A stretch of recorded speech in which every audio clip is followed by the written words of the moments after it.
Welcome home. We are WNST, AM 1570, Taos in Baltimore. It is it's a week to remember around here. First things first, it is our 25th anniversary. Curio Wellness and our friends at Far and Daughter are presenting 25 stories of glory. Time will not dim the glory of your deeds. They've given me this great shirt. They said, do you want black or orange? And I'm like, those are good choices this time of year. So it's a playoff week. Luke is going to be in Owings Mills this week. It's Pittsburgh week around here for the first place Baltimore Ravens, the only franchise with a healthy quarterback in the division. And of course, we're awaiting all this wild card baseball. Going to be watching baseball all week. Tampa, Texas, Florida. Luke and I are going to fly somewhere next Monday or Tuesday to continue on for Game 3. And we're going to play baseball here, I think, on Saturday, rain willing. We have this Billy Joel, Stevie Nicks thing going on. We got football on Sunday. And Dennis Koulatsos is going to miss some of it because he's going to be selling cars at Coons Baltimore Ford Security Boulevard. He'll also be here on Thursday from 3 until 5, getting you ready for the weekend. And Dennis, I've owned the place 25 years. I was talking to Leonard Raskin earlier in a week about this. I've owned the place 25 years. There was a day in 1997, before I even owned the station, so this is before there was ever an NST, where we had Cordell Stewart and the Steelers were playing the Ravens at Memorial Stadium, and I got in the car in the fourth quarter and drove down for the Orioles clinch over Seattle. We really can't have that kind of day anymore but we could have a home and away, right? Like on Sunday, schedule comes out, we could have a back-to-back where we're watching the game and then going to the Oriole game. We have this Billy Joel, Stevie Nicks thing. These are first world, big city problems where you share a parking lot and the teams hate each other, and we'll find out whether there's any sort of detente around concerts and television times and all that. But we're all going downtown at some point here in the next couple of weeks. If we're lucky enough to get one ticket, spend a couple $100 here and there, and we play more than just a couple. I mean, there's a chance they just play 2 games this week, lose, and they're out next Wednesday too. That's the way this works. But we're all feeling like this can be a fun ride, and it's something that it's a reason I did Free the Birds, because I felt like this is something we should feel like, not that we're entitled to, but that our city deserves to have this sort of an experience for our fans and our citizens. That's why we just gave them $600 million, right? Yep. No, I think would be in the best interest of both parties there, the Ravens and the Orioles, both organizations, to come together. They don't even have to cooperate. They have to collaborate, though, for the greater good of the community. And that's how I would approach it if I was the mayor or the governor, whomever can influence John Angelos and Steve Bisciotti to play nice in the sandbox, so to speak, to attract more people downtown and fill up the stadiums and all these other great events that are going on. There's a long history that I could write about that people don't even know about. Like, the Keith Urban thing, how many times the Orioles have done untoward, awful things to lots of people. And this is a time where the Orioles have the upper hand, right? So they're grandfathered in regard to all of this. And this Billy Joel concert's kind of sitting there. And by the way, I said this to Leonard, I'll say it to you. Can you imagine being the person at the Ravens in charge of concerts or putting on these special events, whether it's lacrosse, Beyonce, whatever's at the stadium, and they come to the beginning of the year, with Springsteen's on the road, Taylor Swift's on the road, right? Beyonce's on the road, playing stadiums I'm talking about. Last summer we had that heavy metal thing with Motley Crue and Poison, and a lot of these shows, Pink played the baseball stadium down at Nationals Park, was up in Philly 2 weeks ago. So there are 6, 7, 8 stadium concerts that are traveling the country right now. Nothing bigger than Taylor Swift. Obviously, Springsteen's off right now. Billy Joel and Stevie Nicks have played a whole bunch of stadiums. But if you're the Ravens and you have an opportunity to book Billy Joel whenever you book them, and you're like, yeah, first Saturday in October, we're in Pittsburgh, we're on the road for a month, no problem, let's do this. The Orioles could never play a Saturday night game on October, right? I mean, that's the hardest part for me in all this, because Billy Joel plays all year long. So does Stevie Nicks. They're out. They could make a date anytime they wanted to. I mean, in a football stadium, you want to make it in between, let's say, April and October, right? You're not going to have winter concerts. But to think that they've all sweated this out one way, and we're still sweating it out if you're holding tickets Saturday night as we speak. I'm sure that at some point they'll announce like a time. But when this happens and the show gets banged, and it rains anyway and whatever, they're going to blame Major League Baseball, Dennis. They're going to say Major League Baseball wanted to play that game at 5:30 or whatever, right? They're going to act like they didn't have any, because that's what they've done for 30 years. We go back to, what was it, 2012, when the Ravens won the Super Bowl and they had to open up on the road against the Broncos. I mean, that was horrible. It was the tone setter for the season. I believe had that game been played in Baltimore, certainly Peyton Manning wouldn't have thrown for what, 5 or 7 touchdowns. Well, it wouldn't have been Peyton Manning here. That's the other thing. It would have been a patsy opponent to start the season. Yeah, I agree with you. So we start off the season on a wrong foot, and it snowballs from there. Every game in the National Football League is important. So that really left me sour in regards to we're the only team in the modern era that hasn't opened at home on that Thursday night. Ever. Yeah, and when people say why, because of the baseball owner. I mean, that's really the truth. I mean, we own the records. Yeah, I mean, like that is, so when people say to me, are they going to play nice? Dennis, like, I like Wes Moore a lot. And I wrote to Wes Moore the other day, and Wes Moore is allegedly doing the show in 5 weeks, right? What is he doing in a box announcing a lease that isn't real? Like, what was Dennis? I mean, I love the Orioles, and I love the concept of the Orioles, and I love what it means, and I hate the empty seats the last couple of weeks, and I think there's going to be a tanking on the prices for the playoff tickets, because I just don't think they're going to get $500. Volume of people. Yeah, I agree with you there. I think I'm going to be able to get in on Saturday for $100 because that's where it's going to be. And all of this shell game that the Angelos family has played in regard to them beating each other up last year, the brothers, and how good the team is. And then on a night when you're packing the stadium, you're about to clinch, you lie to your fan base. Like, you lead them, you show them a Christmas present that isn't a real present. Like, what? Look, somebody asked, there's no grown-ups there, and they might win the World Series in 5 weeks, but boy, it's just dastardly, right? It really is. One of my friends called me and said, hey, isn't this lease signing great? And I said, maybe, said the farmer. We haven't seen details. We haven't seen anything. And so for me, I was very neutral in how I felt about the announcement, because you know what? I hadn't seen details, and there aren't any details because an agreement hasn't been signed. Right? They have a handshake. Well, this kid's a liar. You know, he told the media he was going to open his books, and now he's running. Right. Well, we never believe that. He's in the locker room taking champagne showers in front of Stan Charles, who's like, "Oh, it was beautiful." Stan, ask him a question. That's what you're not there to applaud his champagne bath. No, Stan asked him a question. He said, "Hey, where'd you get your shoes?" I mean, it's unbelievable. I'm sitting here watching this on his television network. He's in there getting his little champagne shower, announcing a lease that's fake, and then telling the reporters in the room, you're not allowed to ask him a question. Yeah, Dennis, crazy. this is, I love sports. I love the Orioles. I love the Ravens, and I could talk about it all day. But at some point, accountability that you and Mr. Coons have to have to the Ford Motor Company, to your customers, to your friends, to your clients, for your good name. These are not good faith people. They're not good faith people. We're balls and strikes. That's how we are. That's how we run our operation. It's never an I don't know or maybe. Is it a ball or is it a strike? Did it pass or did it fail? In my business, there is no gray area. And if I ran you don't sell half a car. I don't sell a half a car. I don't take half a down payment. I mean, it's just, look, it's a ball, it's a strike. And that's the best way I can characterize how we do things versus how the Baltimore Orioles are run. And it's really a shame because the focal point should be on the players, their accomplishments, all the great stuff that they did.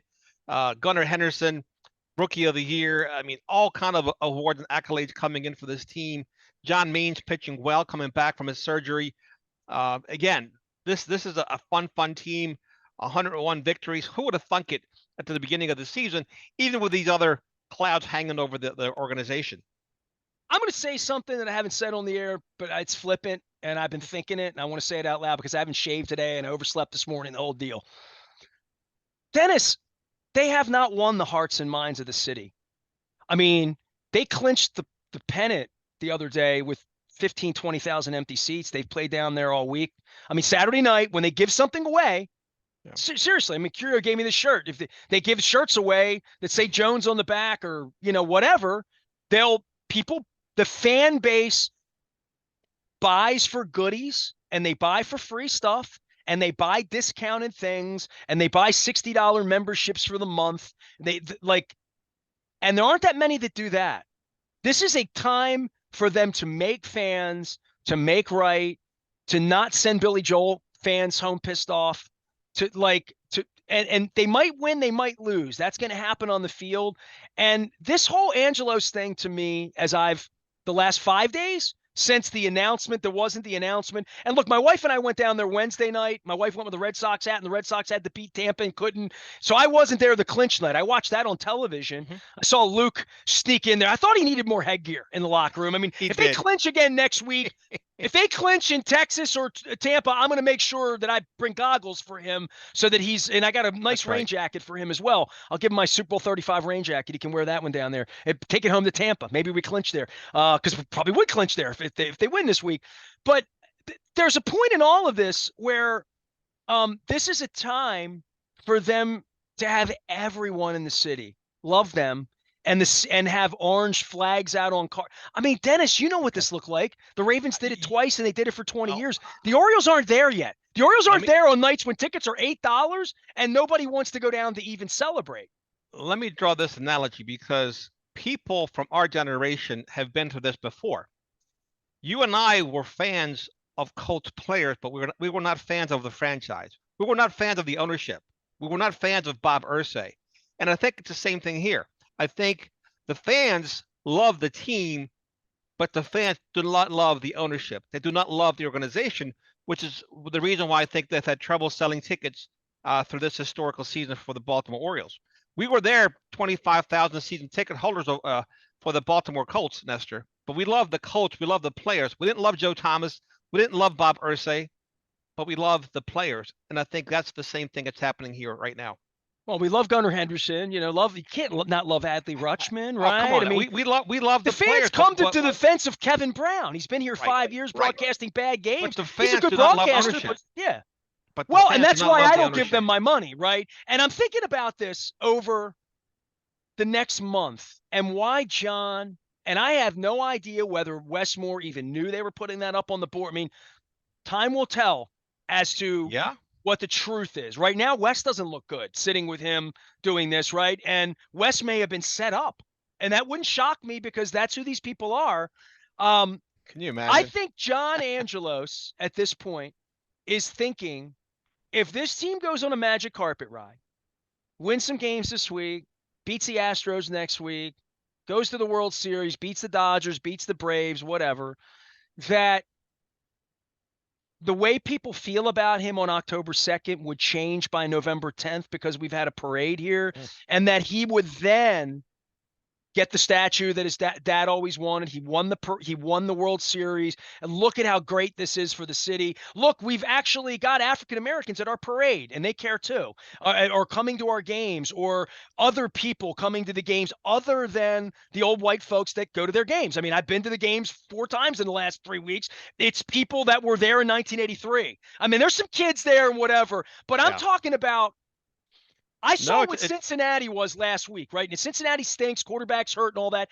It's $200 to get into the Rams game last Monday night. Like, I was on SeatGeek. Like, the Bengals are a real thing in Cincinnati after everyone there hated the owner for ever and ever and ever and ever, and nobody ever came to their games, ever. They didn't even have a glory period like the Orioles had 25 glorious years here from 66 to, into the 90s, right? They couldn't sell out playoff games when Martin was there. That's a fact.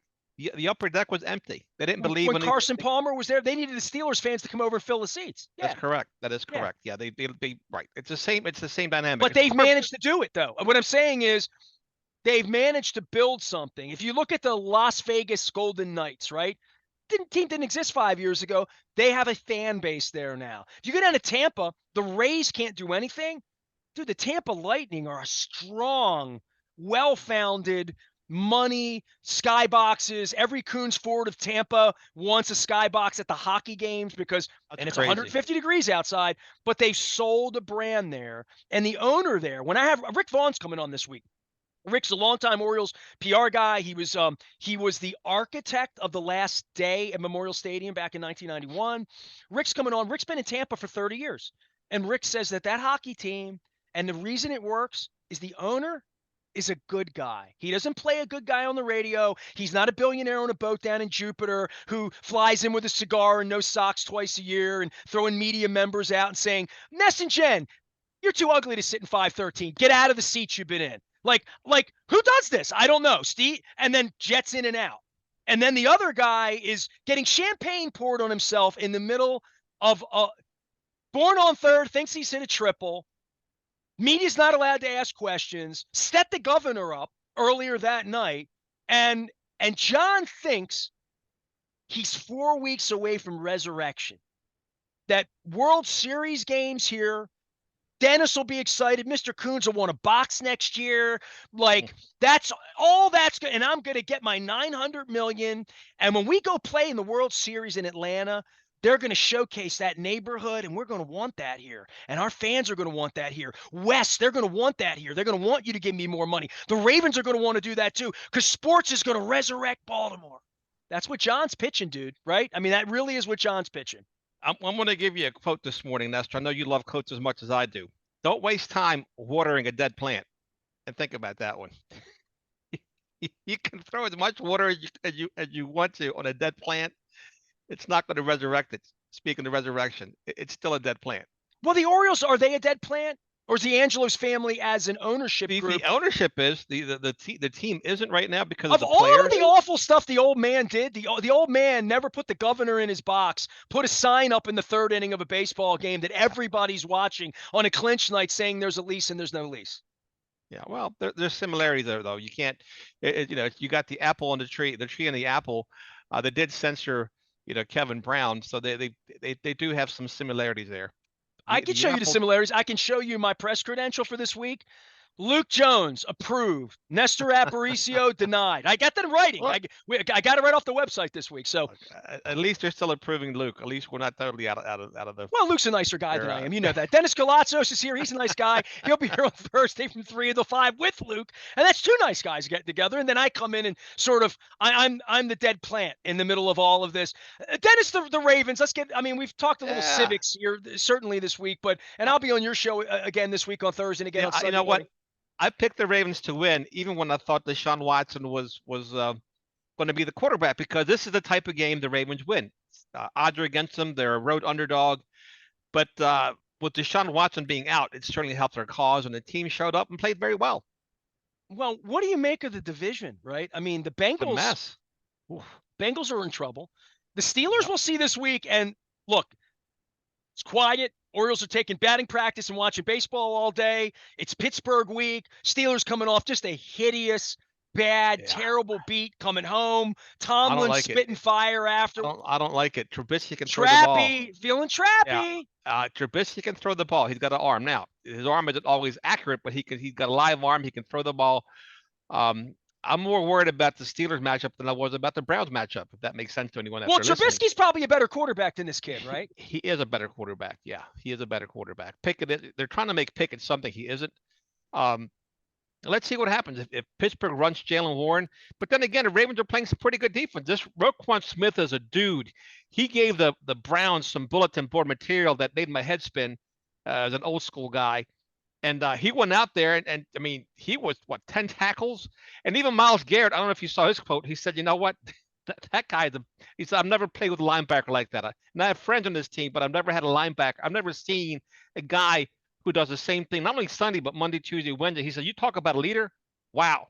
And he his mouth wrote a check that his body cashed Sunday, Nestor. Well, if there is a Purple Rain 3 at the end of this, I will not be the guy writing it, but I would say DaCosta's demons on the Earl Thomas signing. Yep. And, this franchise, knowing what Anquan Bolden did, knowing what Matt Burke did, knowing where Trevor Price was, even though they didn't win it during that era, knowing that what Ray Lewis was and what Patrick Queen didn't wind up being, right? And what C.J. Mosley can very much be. I mean, they almost beat Patrick Mahomes the other night, right? C.J. Mosley's still running around, and for me, I've known all the players until Chad threw me out. C.J. Mosley is a guy you want to know. C.J. Mosley is a guy that if you had him to your house at Thanksgiving, if you were at a barbecue with C.J., if you went to dinner, if you were on a plane with C.J.'s a great guy, and I think spent a lot of time injured here, but a very intellectually aware dude when it comes to football and being smart and still, playing at the highest level, trying to win on a bad team up there. Not for him. But when Roquan Smith was available and Eric in the middle of the season said, we're going to have to give him a fortune. We got cap issues and all that. But we get a Ray Lewis kind of player around here for the next 5 years that we can build around. And at that time, not really sure what's going on with Lamar, right? Like in a real sense, like whether Lamar was going to be a saint this year because they were going to bring him a bag of money and some draft picks for us. And the Ravens were going to say no Moss to a $300 million guaranteed deal because that's where Steve was on it, right? I'm sure Steve's saying to Eric, well, I love the kid and I'll give the kid money, but let's not do what the Browns did, which is give all this money to Deshaun Watson. Now we're talking rotator cuff. Did you hear the rotator cuff thing? I did. That's not good. And not only that, but they also traded their second best quarterback, right? You get this fifth round draft pick who's not ready for prime time. I tell you what, it's just a case study in ineptitude, this organization for sure. Unbelievable. And you know what? The other thing I saw yesterday was that the Chicago Bears have not won a game since they traded away Roquan Smith. They've lost 14 straight ball games. That's unbelievable. Hard to imagine, isn't it? Well, so I wanted to bring praise for John Harbaugh in this segment because I bring enough damnation for him as he deserves. But in regard to Roquan Smith and Eric picking him up a year ago and bringing him in, giving him all of Patrick Queen's money, right? And knowing that Patrick Queen was going to have to suck it up and be number 2 the way Ed Reed did here forever, right? And Patrick Queen will get his bag of money, and I hope he stays healthy. I like Patrick Queen. Just, I do too. He's a good kid. I like Patrick Queen. So I want him to excel in whatever role that is for him. But Roquan Smith, every time his name comes up, you're like, he's a dude. I wrote literally in my column today, he's a dude. He's a dude. And Eric knew he was a dude. And the Bears must just be a cesspool of a place to work, just in a general sense, that they would let a guy of this character and this ticker. This is the guy you build around, not the guy you say get out. And in regard to the Ravens, that the minute they brought him in, they didn't win. They played in the playoffs last year, overmatched. But for him in the offseason, all the Lamar, all that nonsense, he goes back to Georgia. I'll tell you what, for me, this is an Eric and John victory in a big way, to give him the oxygen that he needs to be the leader that Marlon Humphrey, who's a pretend leader. I mean, I am not a Marlon Humphrey guy, just in general. And clearly, Luke, by the way, Luke has become an anti-Stanley guy. Luke has become are you going to get on the field or are you not? Not as a personality, but the same thing can be said for Marlon Humphrey at this point too. Like, we're getting to this point now where it's like, all right, you want all the money and you want to be a leader, but you got to play. You got to play. And Roquan Smith, I think the Ravens knew this about Marlon Humphrey. They knew what Calais Campbell was for this team in recent times. Roquan Smith is the reason they will win a Super Bowl. And I said that before the season began. I'm the guy in August who said to you, the defense will be better than the offense, because I like the leadership of the defense. And I like the fact that the defense is second year with McDonald. I like that John stalked this kid McDonald from the minute he met him and said, that's going to be my guy. And and so far, they're the strength of the team. You can see McDonald at some point replacing Harbaugh if somebody else doesn't poach him. Hopefully, they'll do a same deal that they did with DaCosta and Ozzie Newsome in terms of keeping them in the fold if they can, depending on how long John has a fire in the belly to keep coaching. But Roquan Smith is a phenomenal player, and we noticed how he led that defense against the Bengals on the road last season. I mean, they shut him down. If it wasn't for that, a 14-point turnaround at the goal line with that ill-advised fumble by Tyler Huntley, Ravens would have advanced in that game. There's no doubt in anyone's mind about that. But I think that's been the story this year is how the defense has played, never mind the offense. And just a quick point about Stanley and Humphrey. If I'm DaCosta, I'm drafting a left tackle and a cornerback with my first 2 picks in the 2024 NFL draft. Dennis Koulatsos is here. He is the Koulatsos Show out on the Twitter thing, as well as his name. He will be here on Thursday from 3 until 5, again on Sunday morning. Any other observations from the game? I want to give you a little oxygen to talk some football here because we've talked so much about the stadium and Billy Joel and playoffs and rest. And I mean, we're going to be into pitching rest this week. We're going to be watching baseball a week. But for the Steelers to be down, for the Bengals to be down, and the Browns to be down, and the Ravens, I mean, it's a pedestrian 3-1 to me, and they should be 4-0. I They mean, they should. should be 4-0. That and they're not playing tough teams. They don't have a particularly tough schedule. You talk about the Chiefs and the Bills. We're watching. They don't have to play those teams at all. We worry about them in January, but you start stacking these wins up the way they are right now. They have this big trip coming next week to London. Titans looked okay too this Yeah. week. The Lions are a decent team. Arizona has proven to be better than we thought. So these next couple of weeks down the line, but in the division, it sure feels like they can pick up. I mean, I don't know if they've been 3-0 in the division on the road by my birthday ever. They don't usually play these games. 3 in a row in the division on the road against all backup quarterbacks or a broken quarterback in the Oh, case of Burrow. This is a dream start to their season. And the Orioles taking all the oxygen out of the room for whatever problems that they might have. They're going to be 5-1, 6-2. By the time the Orioles have the World Series parade, Dennis, they're going to be in first place. The Ravens, I'm not worried about them. they will. They're in a position not only to sweep the division on the road, but it's hard to see them losing at home against these three teams. So they put themselves in position to potentially go 6-0 in the division, which would be phenomenal. But getting Tyler Linderbaum back was huge. Looks like Marcus Williams should be back this week. Some of these players that injured players, and they start coming off and making a difference. And we saw Tyler Linderbaum was a huge difference maker on that offensive line. They still have some trouble with the tackles, especially when Morgan Moses went down. But look, you got to love the vibe of the team. Lamar Jackson, I know he's making some safe throws, and it was good to see him air one out to Zay Flowers. That guy's special.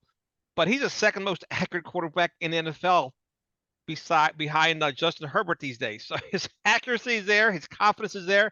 That pass he dropped in the bucket, that dime he dropped to Melvin Gordon was just an amazing pass. So it's just good to see the offense and the defense keep taking steps forward. Well, and protecting him and keeping him safe and getting back and back on the field. I mean, we haven't mentioned Bateman. There's another number one pick that's just what's up with him. Linderbaum, you talk about a difference maker. He's a dude. I mean, and when he's healthy, and he's had health issues as well, as far as all that, missing some games, but having him back out there, huge. I mean, and the running game by committee. I mean, J.K. Dobbins is long gone. This whole notion that's going to be a little bit of Goss, and we'll see how it goes. And Justice Hill holding on to the football and probably the most top side. But the way that they used to win football games, grinding it out, being in 2nd and 3, 2nd and 4, I see that happening. And I see them playing safe football. That they didn't need to throw the ball down the field and have Lamar be a magician on Sunday. Just play defense, get first downs, run good plays on first down, get yourself in a position on second down to get another first down, and not beat yourself. Don't put the ball on the ground, right? Don't make stupid mistakes. Don't have special teams problems. Don't fumble the ball. And talk about a dude. What about Kyle Hamilton? My goodness, he just looks great. Clowney was all over this kid in the backfield. Kyle Van Noy, right? just picked him up and said, "Here you go, you're going to play." Another guy who made a difference. They just keep adding pieces, and it's a credit to the players they're selecting, and also the coaching staff, and putting them in a position to make plays and be successful. The Browns are completely overmatched with a rookie quarterback, but still, those are sometimes trap games, the kind of games that can put the defense to sleep. And didn't happen with the Ravens. You got to give them a lot of credit for showing up and shutting them down. You worried about the Orioles having to have BP and this rest, for me, No. I'm real happy about the rest. And if the rest doesn't work out, if the rest turns to rust and they get eliminated in 3 games against Tampa next week, I'm not going to go back and say, well, I wanted to play Tuesday, Wednesday, and Thursday. No way. Or how they would prepare. And I really, in regard to Elias and Medell and the people running the team, aside from the maniac kid that we've talked about at length, whatever they're doing this week to check their chakras and to get their pitches in and to get their sports science in and to get their nutrition in and to oversleep the way I did on Monday morning, this is good. They're not going fishing. They're not going off to the Caribbean. They're not having a weekend bender in Vegas. They're not going up to Atlantic City to bet games like Michael Jordan. They're going to mellow out, watch some baseball, and have this excitement and anticipation build. And I really hope that they feel fresh on Saturday when they play. And I mean, the weather's not supposed to be great Saturday. So whenever they play, the fresher they are, having watched what their bullpen went through 2 or 3 weeks ago, and watching those starters go out last week, including Means, and really look sharp. And I know Mhm. the Nationals and the Red Sox had one foot on the golf course in the end of the season, but they were throwing strikes, they were working fast, they were doing the things you needed to do at home last week. Um, this is it's as good as it gets. This is their best chance to win a World Series, and I don't want to hear about next year, the next year, the next year. No. They will never be in this position where there's no Yankees, there's no Red Sox. I mean, the Rangers don't even have their number one starter. If they wind up in that, whoever gets here this week is going to be tired, right? I mean, unless Tampa wins 2 games in 16 innings and it's just a walkover and they get a couple, and that's possible too. But you hope for a dogfight for Tampa and Texas all week for all these wild. I mean, the Phillies were Mhm. playing up the road as well, watching all this baseball. But this is as good as it gets, and I really hope not for John Angelos, but for my friend Melanie in Dundalk, and for Alan McCallum and his sister, and for anybody in your life who's watched the Orioles and suffered all these years. I really hope this is a special month for these people. I really do. You and I both, and like you, I'm gonna sit there and get my tickets closer to game time than paying a premium. One of my guys, he got some tickets behind home plate for Saturday's game for him and his dad, $650 a piece, Nestor, $1,300. That's a steep price to pay to watch a ball game. Game one. I Game mean, we're one. not even to the World Series yet. I mean, No, for me, no. part of this is just so you know. Well, I'll tell you this on the air, or off the air, Dennis. By the way, Luke and I are planning traveling next week to either Arlington or Tampa. We have flights arranged. They have Nice. denied my press credential, but I'm going to get a ticket and go enjoy myself on the road. Luke's Good for going to be you. in the press box, and I'm going to go work. I'm going to work. I'll do the Melanie Newman role of in the stands. I'll be the in the stands guy, and I'll take some. I'm going to have some fun. I've earned fun. I deserve fun. Good for you. I Absolutely. deserve fun through all this, which is my friends at Curio gave me a fun shirt. I have Orioles shirt. By the way, Dennis, if I could find the other shirt, hold on a second here. If I'm going to find this on the ground. I bought this walking out of the stadium the other night. I left the stadium. We were hoping for the clinch. It's Wednesday night. 7th inning, friggin' Red Sox are losing 6-0 in the 9th inning, and the Orioles were winning whatever it was, 7-1, whatever the game was. I'm like, I'm gonna go home. 9:15. We're walking up Pratt Street in front of where I did the nasty naked run, in front of what was Balls and Hooters. It's now the Balls. It's now the Tap House or whatever it's called, Ale House. Guys selling his shirts, just like this, regular, cotton Hmm. T-shirts, and they had a saying on them. And I walked by and I saw orange shirts and black shirts like this, and I'm like, I walked by and I walked 50 paces past, and the guy wanted $10 for the shirt. I said to Jen, I'm like, I got to go back and get that shirt. And I didn't know Curio was going to give me a sponsor shirt to wear, but I'm going to wear this next week, either in Arlington or in Tampa. This is going to be, I'm going to wear this underneath my Orioles shirt, my orange Okay. jersey. You ready? Oh, I like that. Right? Absolutely. It's always the case. Baltimore versus everybody. So that's it. It's always I the think that's an case. appropriate shirt for me. Hope it doesn't shrink up. I got a medium as well. Dennis, what's going on in your lot? I know other than Orioles fever, have you gotten orange shirts for everybody at Coons Baltimore Ford? Oh, we have orange shirts, we have purple shirts, you name it, we have it. We're supporting and supporting Ford Motor Company. We have more vehicles than most, about close to 300, approaching 300 brand new cars, trucks, and SUVs in our lot, close to 200 pre-loved vehicles as well.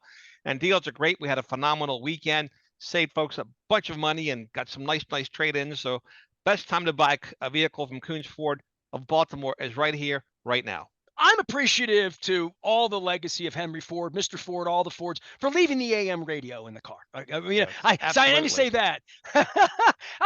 Give me just a quick car primer. If I'm in the market to get a car that plugs in, what do you tell me about that car? I mean, I've never had a car that plugs in. My kid Well, has one. we have a Mach E, which is a Mustang, which is a phenomenal vehicle. The GT will give you 0 to 60 in 3 seconds. We have the Lightning, with the F-150 Lightning, with the front. It's got a big trunk on the front. You can put all your items in. Just really good stuff. with Ford Motor Company with their plug-ins and electric vehicles, and that's the way it's going. I like your cinema lighting. It looks good. It looks good. Yeah. Dennis Koulatsos is here. Please go find him anywhere. Cars, new and pre-loved, are sold. Get over to Security Boulevard, just outside Beltway. Big things going over at Security Square area too. Over there, we have a Wise Mart, biggest Wise in the area, is right around the corner from Dennis's dealership. He'll be here on Thursday, 3 until 5, driving you home, and then getting you ready on Sunday morning for Game 2. Steelers week. It is. This is a week I have to pinch myself and say I'm glad I lived long enough to experience this. I am Nestor. We are WNST, AM 1570, Towson, Baltimore. We never stop talking crab cakes, baseball, football, beating the Steelers, beating whoever we play this week, and celebrating with Billy Joel and Stevie Nicks. We're WNST. Stay with us.